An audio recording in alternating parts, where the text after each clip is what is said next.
Savannah news. We are the best. Canada, Toronto, we are the best. Savannah news. We are the best. The deep truth without fear. Savannah news. We are the best. It's my choice. It's your choice. Nobody. Savannah news. We are the best. One more time, my brother. We are the best. My sister. Savannah news. We are the best. Regular movie. School life story. Savannah news. We are the best. One more time, my brother. We are the best. My sister. Savannah news. We are the best. Canada, Toronto. Are you ready for your information? Savannah news. We are the best. SSN TV for your information. Listen, Savannah news. We are the best. Savannah news. We are the best. Present Jimmy Adekunle. Listen. Yes, so good morning. Listen. Continue to listen to Savannah News Television. We bring you the authentic news. We break the news from the shell. When you are not even aware of news, we break it from the shell for you. You may think we are far away, but we are just at your doorstep. We are just behind your house to break the news in Nigeria as it all unfolds. Welcome to a new week. Today is Monday, 11th of April, 2022. It's exactly 3:15 a.m. in Toronto. You wonder whether I'm not sleeping. It's just anything I want to do, I put all my zeal into. It's 3 a.m. here, 3:15 a.m. to be precise, which I felt is just about 15 minutes past 8 o'clock in Nigerian space. We are here to bring you the big news happening in Nigerian space and the world at large. Having said that, we'll quickly go into today's newspapers. And also, we are having on this studio a social critic, a lawyer, and a human rights activist to discuss the issue happening in Ondo State, Nigeria. We will let the cat out of the bag immediately after the news review. We will let the cat out of the bag on the issues to be discussed. Precisely, we're talking about Barrister Allen Shore. Is going to be our guest on this studio immediately after the news review to discuss some pertinent issues happening in our dear state, Ondo State, where things are falling apart and the center can no longer hold as we speak. Good morning. Straight away, we move to today's business by going picking the first paper of this morning, and that is the Punch newspaper. The Punch newspaper of today. On the Punch newspaper, the headings there, the breaking news there is Osinbajo officially declares for president. The Vice President of the Federal Republic of Nigeria has declared his intention to contest for the presidency come 2023 under the APC, All People's Congress.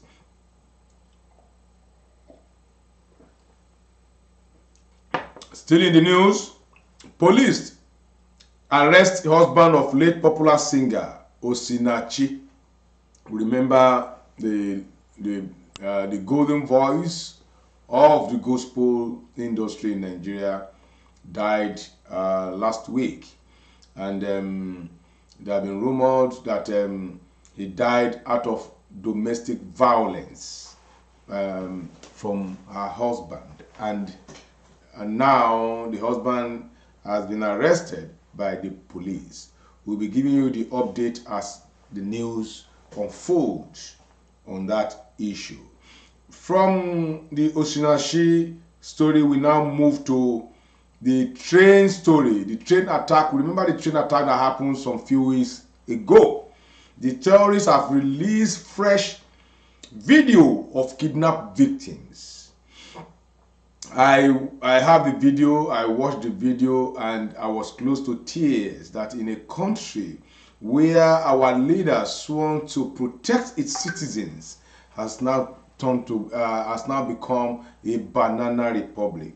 And as the terrorists were releasing this video of Nigerians, helpless Nigerians, innocent Nigerians that were kidnapped from that train, the Minister of Transport was busy having a Thanksgiving and declaring his ambition to contest for the presidency come 2023. What an irony. In a normal society, in a sane society, that minister ought to have resigned his appointment. Not of saying declaration and even Thanksgiving. Our question from Savannah News Television is, what is he thanking for? What is this Thanksgiving for? What is there to have a Thanksgiving when under your ministry a train was attacked and your citizens were still under captivity, going through torture in the bush? And this is the question to our security agencies. This is a question to the federal government of Nigeria. If you don't have hands in this mishap happening in Nigeria, how can they kidnap hundreds of people in Kaduna axis? And where are they keeping those hundreds of people for the past few weeks up to now?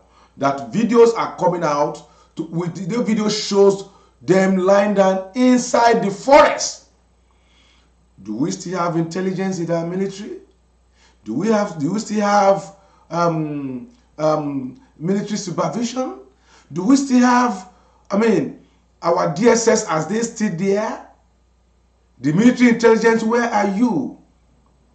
What is the radius of the whole of Kaduna that hundreds of our citizens will be kept somewhere and there is no any trace, to the extent that they are recording videos? You have to listen to our Nigerians that are being kidnapped speaking. You can see the frustration. You can see the last resort. You can see people struggling to survive. They will say anything to survive. Where is the government? Where is the protection? Where is the oath you people sworn to protect the citizens of that country? Still on the Punch newspaper, why Deeper Life embraced use of television, social media, and others. That is coming from their G.O. Kumuyi. I remember when I was growing up in the 80s, in the early 80s, if you go to refuse bin, you will see television videos thrown away. This same church preached against television and videos, and their members were busy throwing it. He even said if you sell it, it's a sin. Then when he was condemning the TV and video, he said even if you sell it to people, you have committed a sin. So their members were busy throwing away this thing as garbage. I remember we will go to the garbage, we will see TV, we will see videos on the garbage being thrown away. But today, less than how many years, they have come back to embrace what they condemned then. That is to tell you that as a church follower, you have to still use your brain. Your brain is what matters. As I said earlier, and I will always say, your church is your heart. We go to a place where a house we call a church just to get the sermon on how our behavioral pattern should be. But your real church is here with you in your heart. Still on the Punch newspaper, rights violation. Nnamdi Kanu petition UN Council demand independent probe. I know that it's not easy. It won't be easy because this present government, they lack human rights. They lack human rights protection. Still on the Punch newspaper of today, we still go here. Gunmen kidnap pregnant woman, orders raise houses in Ebonyi State. That's in Ebonyi State. Another one again. Gunmen shoot man dead in Delta State. Bad news, bad news, bad news. I don't know why. And so also on this one, you all remember about the boat that sank. The boat that sank, and I have the video. I watched the video. When the boat was sinking, people around there on the high sea were blaming NIMASA, that they have reported the case, the issue to the regulatory body, which is NIMASA, and they refused to take action. Now NIMASA is issuing a statement why NIMASA may not be blamed for the gunboat disaster. That is coming from the DG of NIMASA.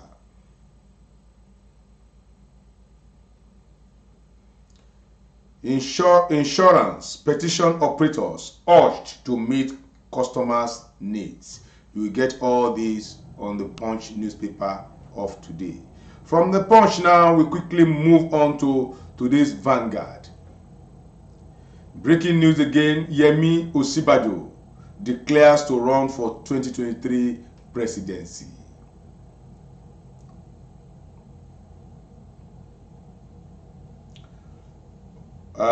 Also, you see the full text of Osinbajo's declaration for presidency on today's Vanguard. You see the full text, his full speech there. So pick up today's Vanguard and you see what he said he has to offer Nigerians.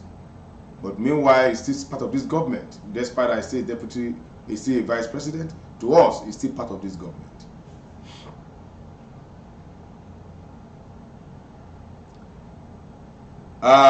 Court strike out criminal charges against Maris Ajigbefe. Go and read that story in the Vanguard of today. Lagos State government kick off polio immunization campaign.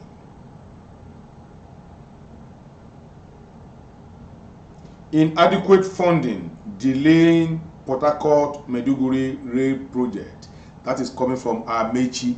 He made this known while he was declaring for his own presidency and he said he's doing Thanksgiving. Thanksgiving for what? I don't know. Efium crisis. Many killed, house burnt as gunmen invade Ebonyi community. Palm Sunday, embrace peace. Take your land back from criminals. Soludo urge Ndi Anambra. Bandits kill Miyetti Allah's chairman, 3 members in Abuja.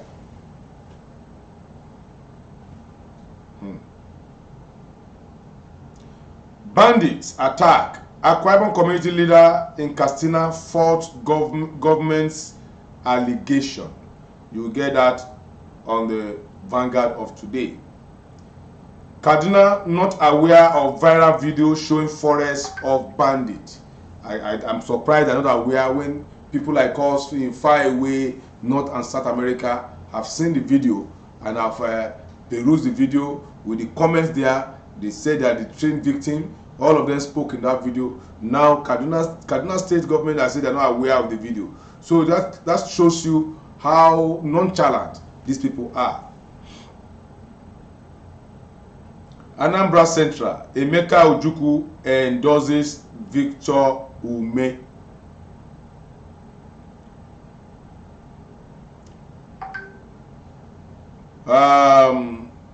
This is another one again from the Vanguard. Northerners succeeding Buhari's dangerous to Nigerians' future. That is coming from Pa Ayo Adebanjo. You know, they're saying that Buhari and his co-travelers are planning that their successor should come from the northern bloc, because they are claiming they have the wherewithal, the voter strength to produce another president. That is to tell you that if you hear one Nigeria, look again and check very well if truly you are in one Nigeria. Pastor Tunde Bakari and the lies of a failed state. You can get that full story in today's Vanguard.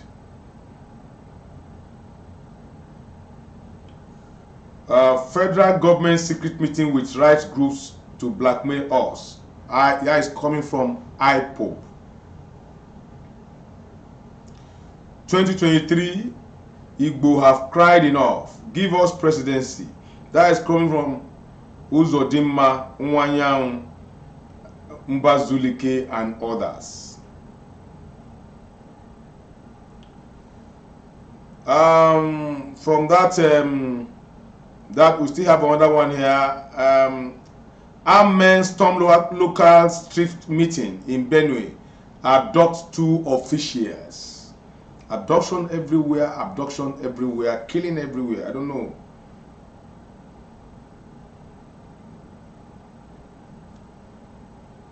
Violence Myers Enugu PDP meeting. Lawmaker escapes death.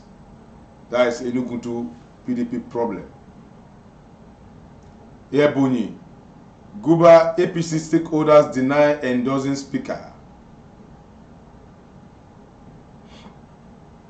2023. Adewale emerges Ondo SDP chairman. Says APC PDP made Nigerian poorer backward since 1999. 2023, ignoring zoning will spell doom for PDP. That is coming from Chief Bode George. Dangote Adenuga Rabiu top Forbes billionaires list.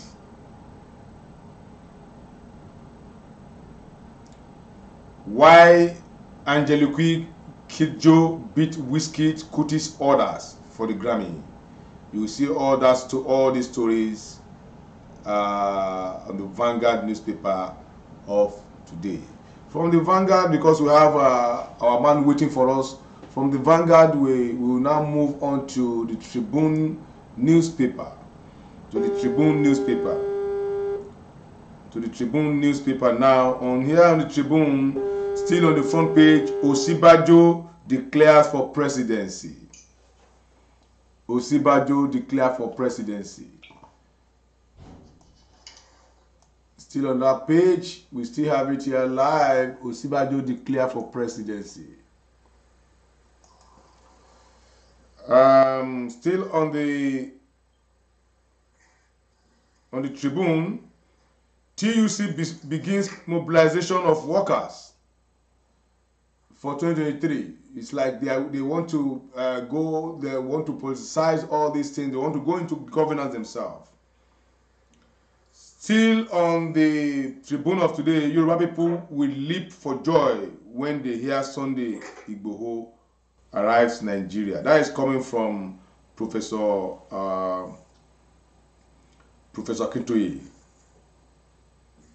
He said Yoruba people will leap for joy when they hear Sunday Igboho's next move.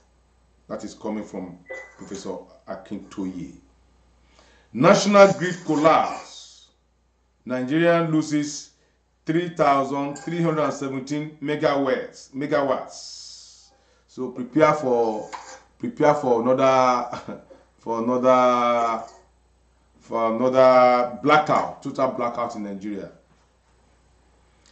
Herdsmen attack Edo community, kill 5, maim others. You get all those stories on the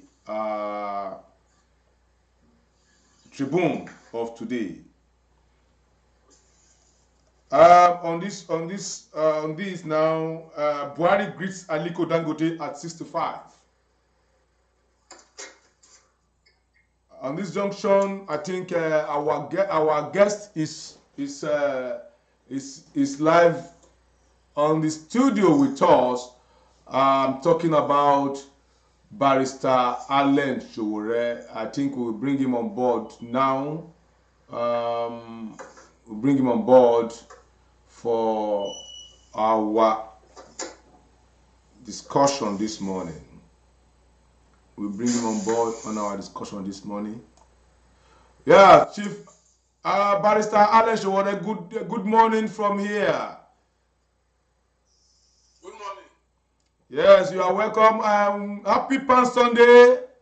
Happy Palm Sunday and happy New Week too. Thank you so much. Okay, Barrister. Yeah, Barrister, we brought you on this studio to discuss on some developments happening in Ondo State. And we always call on you because you are a stakeholder in that state. Having served in governance of that state, we assume and we know that you know more about the rudiments of governance in that state of Ondo State. So on this note, people are asking, where is our governor? That is what people are asking everywhere in Ondo State. Where is Governor Rotimi Akeredolu? Thank you for having me. You're welcome, sir. Yeah, it's a big question. People have been asking where is the governor. Obviously, the governor is not in Ondo State, but he has done the needful by transferring power to his deputy. That is Lucky Aiyedatiwa. There are reports that the governor is not feeling too well. We wish him a quick recovery. Amen. We hope that his treatment will be completed before the expiration of his annual leave, which is going to end on the 25th of April. Okay. So, yeah, so obviously, yesterday you saw his wife in Imo State. If the governor has been around, if he has been okay, probably he will have followed his wife to the venue of the declaration to run for Senate in Imo State, Imo East in particular. But that particular event shows or indicated that the governor is definitely not available. But well, the governor may not be available, but with the actions of the first lady of the state, it seems it is well with the governor because the husband cannot be critically healed according to the rumor we are hearing, and she's busy gallivanting everywhere declaring to go to Senate. That is the nature of power monger.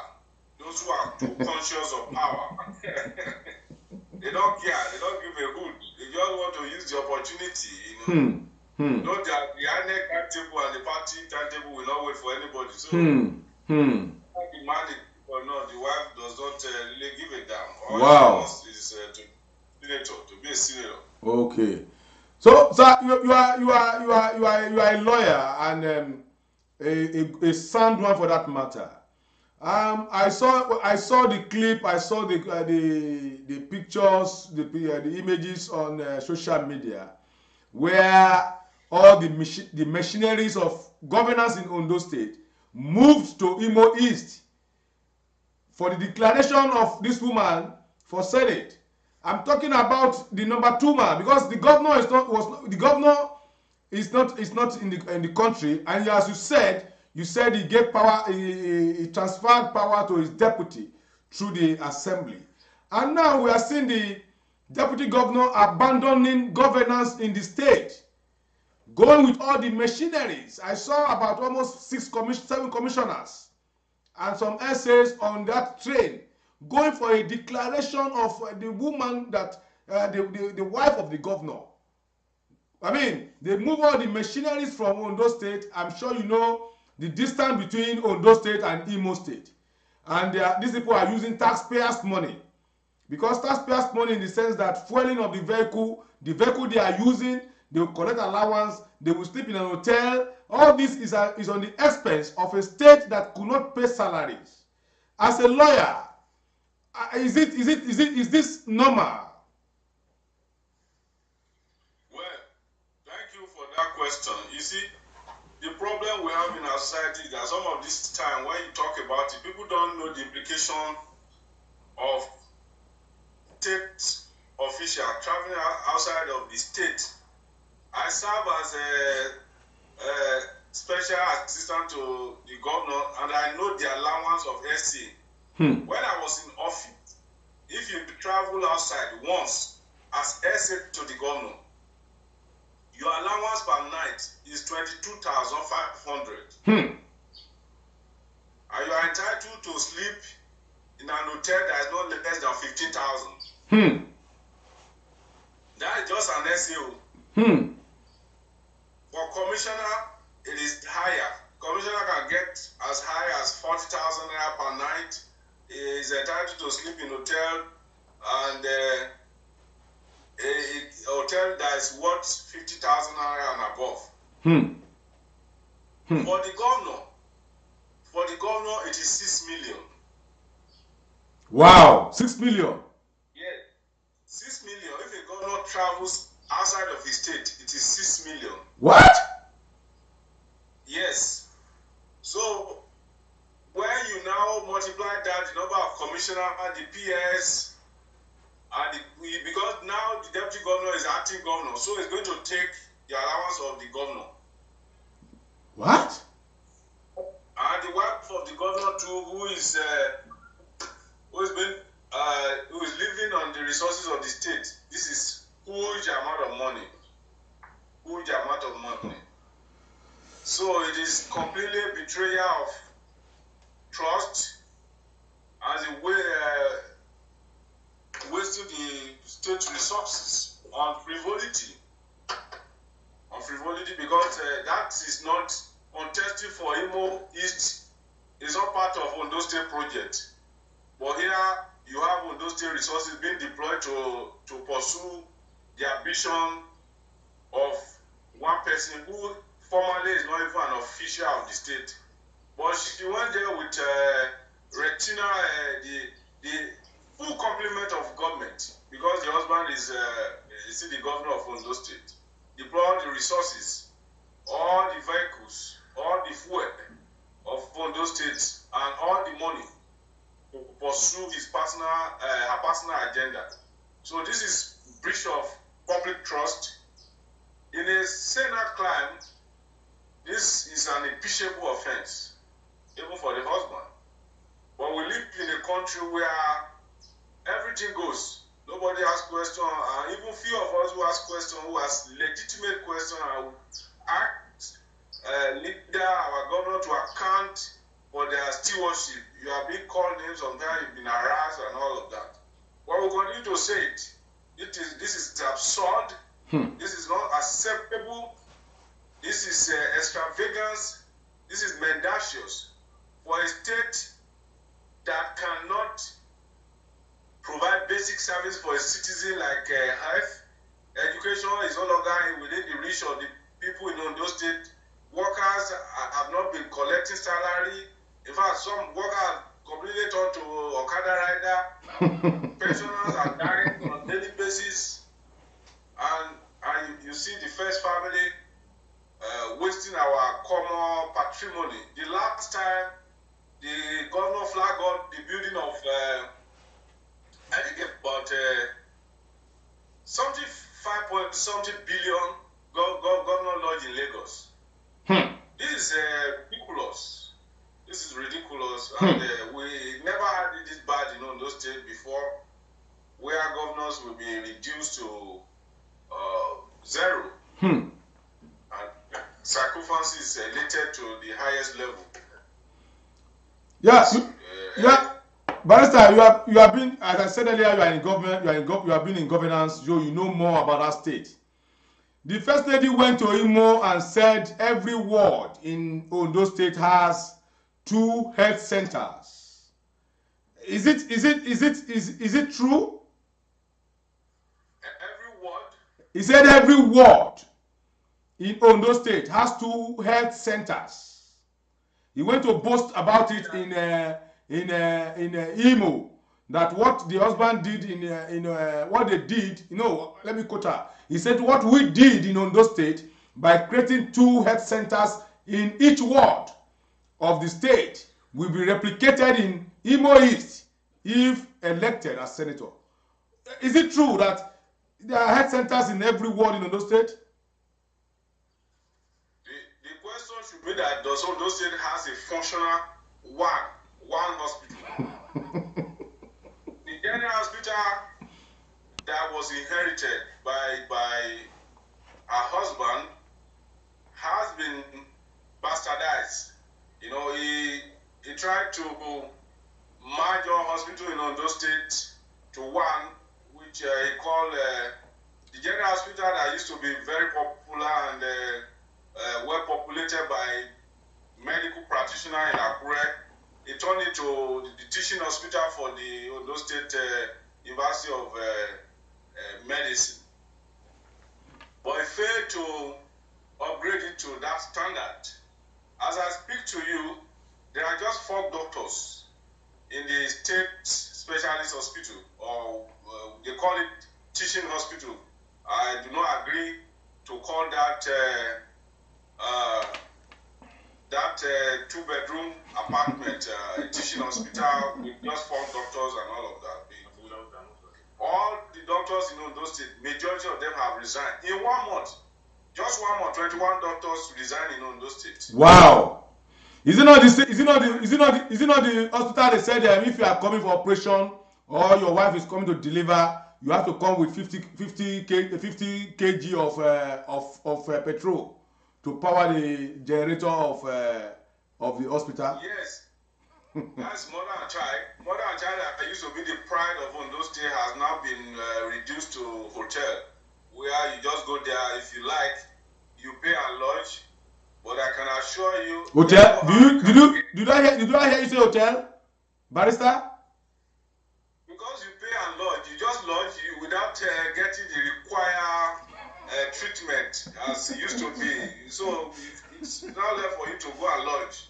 Women who have been there recently, it has suddenly transformed to a lodging, because you don't see doctor, you don't take any treatment, you just lodge, and then when you are tired, you leave. Because the beds are there, but there are no diesel to power the gen, there are no doctors to attend to people. So it's not a secret, it's an open discussion on those states that every service humanity this government has declined to render service to the people of Ondo State. And it's apparent, you can see it too. So I know you have your people in Ondo State. There's the school shuttle buses have disappeared. Street line are no longer working, and school fees in our tertiary institution has been increased. They can no longer pay. They are now dropping out on a daily basis. So we are worried. It's sad. Yeah, but we land our school bus in Imo East. We are still investigating whether they have changed the color of the shuttle buses in Ondo State and they have moved it to Imo East. That is what we are still trying to investigate. Having said that, barrister, what point do you think the First Lady is trying to create by moving all the machineries of governance from Ondo State to Imo East for a declaration, where we have the acting governor there, we have the commissioners and everybody, and even other followers who are there, because all these people, they are not voters. They cannot vote in Ondo in Imo East. So what point is she trying to make in that declaration? The point she's trying to make is what the Yoruba people call ammunition. What is ammunition? How if you read how European underdeveloped Africa by Rodney, that's exactly what she's trying to do. She's trying to use Ondo State resources to develop her own part of Imo State. And she even said it during the declaration that she has influenced 10.5 kilometer road worth 16 billion from NDDC to her constituency. Jesus Christ. She said she said that? Yes, you can check online Punch and all the major news. So you mean she took Ondo State slot to develop our own central district. That is exactly what she's doing. She's using Ondo State resources, Ondo State wealth, Ondo State opportunity to develop her own part of Imo State. And you cannot blame the people of Imo State because of they course have seen a weak state where all the resources in Ondo State is deployed to Imo State. This is sad because if you follow her actions, the woman has taken 3 chieftaincy titles as she has mobilized Ondo State to Imo State for this 3 occasion using state resources. How come she did not take all those chieftaincy titles before she became the wife of Ondo State governor? How come she has not been taking all those awards? How come she suddenly realized that the resources of Ondo State are best to develop Imo? But you can't blame her. She has seen the opportunity to exploit the resources of Ondo State to develop a state. We can only blame the governor who allowed this, who made this to happen. It's a shame. And also, but with all this you have said, with using Ondo State resources to develop our own central district, employing Imo indigenes into Ondo State civil service, we still have some pockets of followers in Ondo State still praising this woman. What do you think is responsible to that, Barrister? Yeah, what is responsible is that the woman is practically in charge. You know, in Nigeria lately, people have been talking about spousal abuse. You talk about domestic violence, all right? Yeah. When you see all those things, if it is ordinary man, people who don't have position of authority, it does not really matter or manifest to affect society. But when you see this kind of spousal abuse on person who is holding political office, public office holder, it has a greater impact on the society. So, and that is the situation we have in Ondo State where the wife is the husband. The wife is the husband. She dictates whatever happens, even within the government. Hmm. And for me, it's a kind of abuse. It's a spousal abuse. You know, she's obviously abusing that relationship of husband and wife, and bringing it on a large.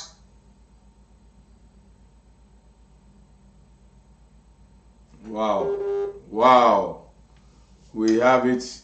We have that is Barrister. Are you there? Yeah, I'm here. Okay, the line went off a little bit. Yeah, you are listening.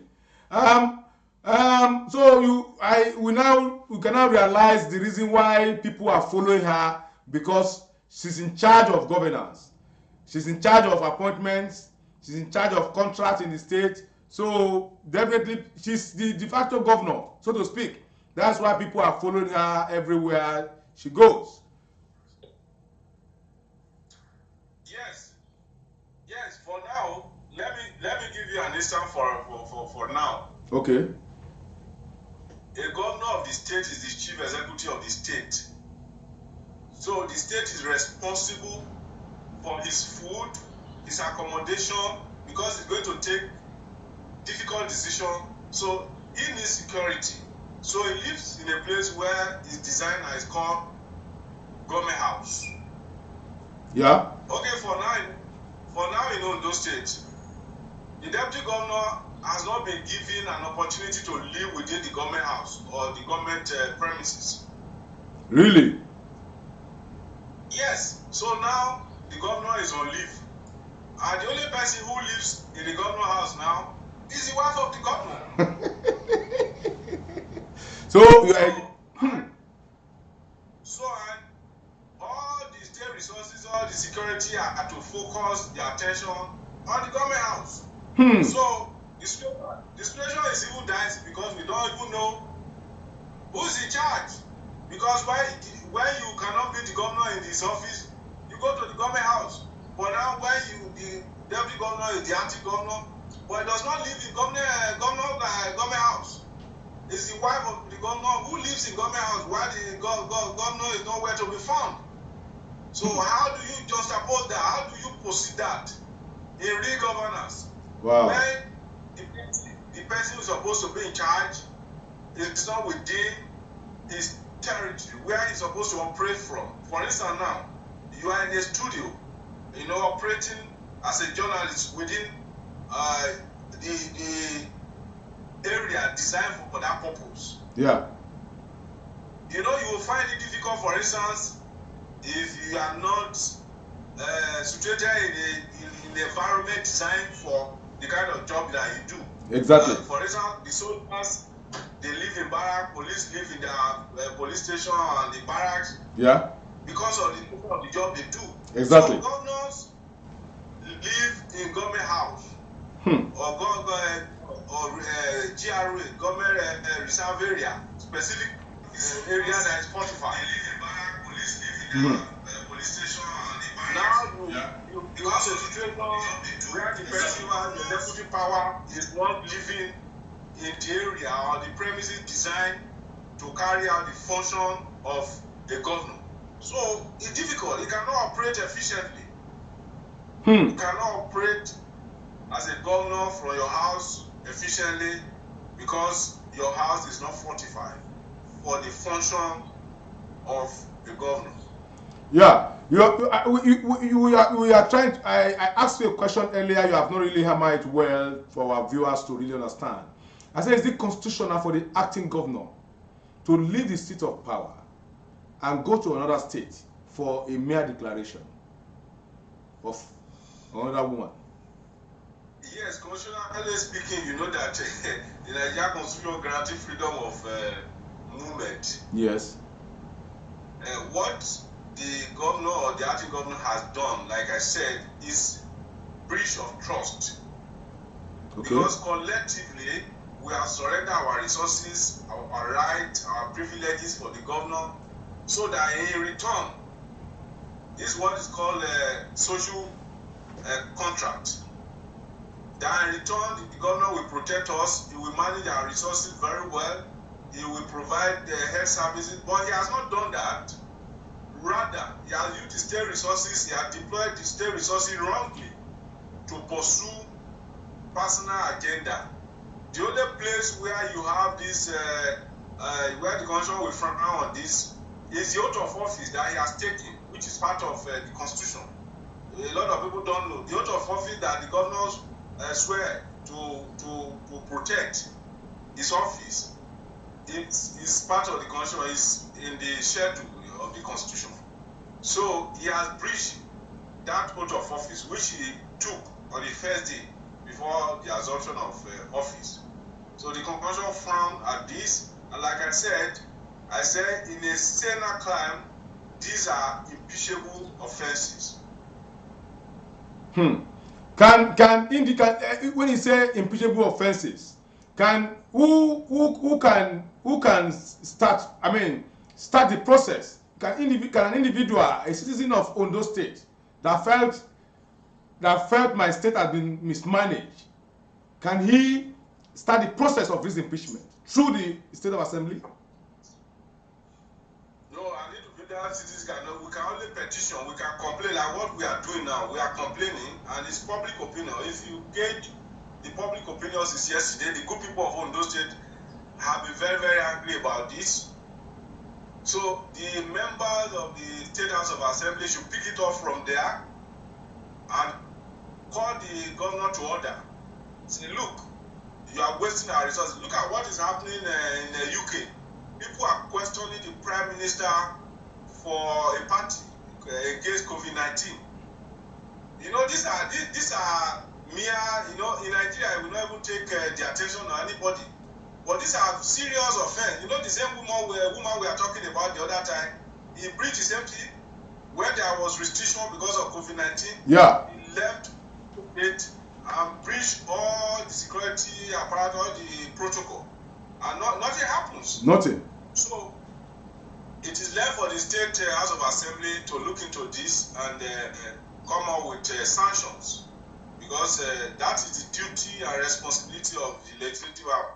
It is part of their oversight function to call to question the governor, the executive arm of government, to call to question and ask the governor to give account of stewardship, to ask the governor, for instance, to account for that amount of money, to come and tell us how much it costs Ondo State for his wife to declare in Imo State, and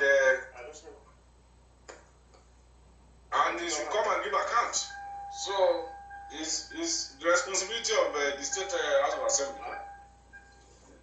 Yeah, but we're in doubt if this assembly can have that impetus to do that.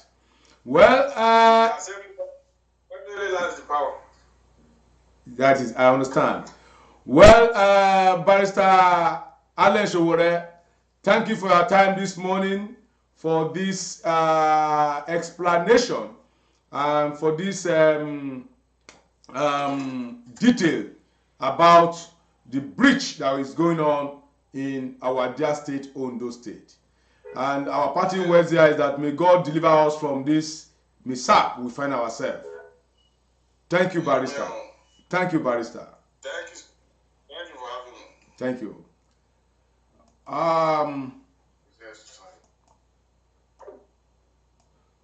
Gentlemen and ladies, good morning again, once again. This Monday morning, you are just listening to our guest in the studio, Barrister Allen Showore, on happenings in Ondo State, where the machineries of governance of a state moved. I mean machinery, the acting governor of the state and commissioners, PS, special advisors, name them. They all moved from the state to another state because of the wife of the governor, who is on vacation. The wife declaring her ambition to contest for Senate in another state far away, and all the machineries of governance move.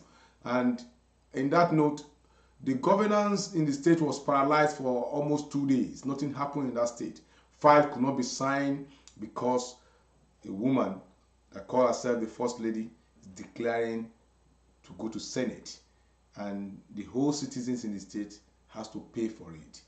It's unfortunate, and our parting words is that this will not last forever. There is beginning and there is end for everything. We know that Akeredolu is doing his last lap as governor in the state. Then we will know what next after they have left office. But one parting words we have to give them again is that Ondo State is a different state entirely in Nigeria.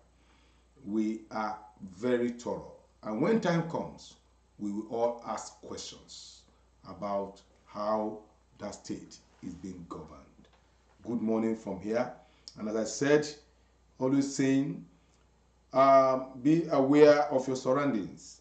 If you are traveling, make sure you tell 1 or 2 people about your movement. And if you are boarding any vehicle, make sure you have the particulars, the details of that vehicle, the plate number, the color, and inscription on the vehicle before boarding. And make sure you inform 1 or 2 people about the description of this vehicle you are boarding. If you are visiting anybody, no matter who that person is, confine in 1 or 2 people. I'm going to see brother so. I'm going to see sister so in so place.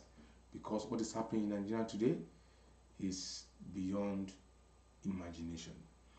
So also, we are using this medium to sympathize with the families of the kidnapped victims of the train, the Kaduna Abuja Kaduna bound train that was bombed and some passengers kidnapped. We are using this medium to sympathize with their relatives, and even they themselves. We pray that they will come back alive, and we are using this medium again to appeal to the government. If there is one, please, It's your responsibility. These people paid their money to board a government train, and I think it's part of the part of the government to protect these people, even despite they are citizens of the country. For them to even purchase the ticket of boarding the government train is pertinent that the government should provide protection, and the protection does not end after the train is being bombed. The protection still starts as these passengers are still missing. They should try as much as possible to make sure that all these kidnapped victims that are alive come back safely. I saw a lady that spoke in that video. She's a student of Kaduna State University.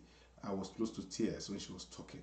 This is a young girl, a young teenage girl, in captivity for weeks. Our prayer is that she has not been molested. And we have a lot of them like that.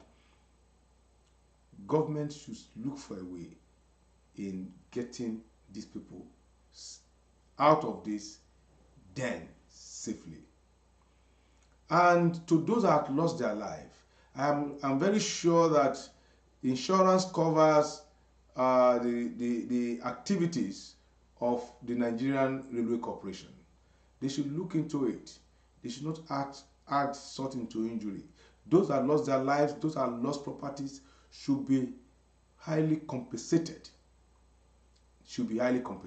I'm sure there's insurance involved in the operation of Nigerian Railway Corporation on their train. And please, they should not add salt into injury. On this note, we are standing by those in the kidnappers' den, that God will return them hale and hearty back to reunite with their family. Good morning.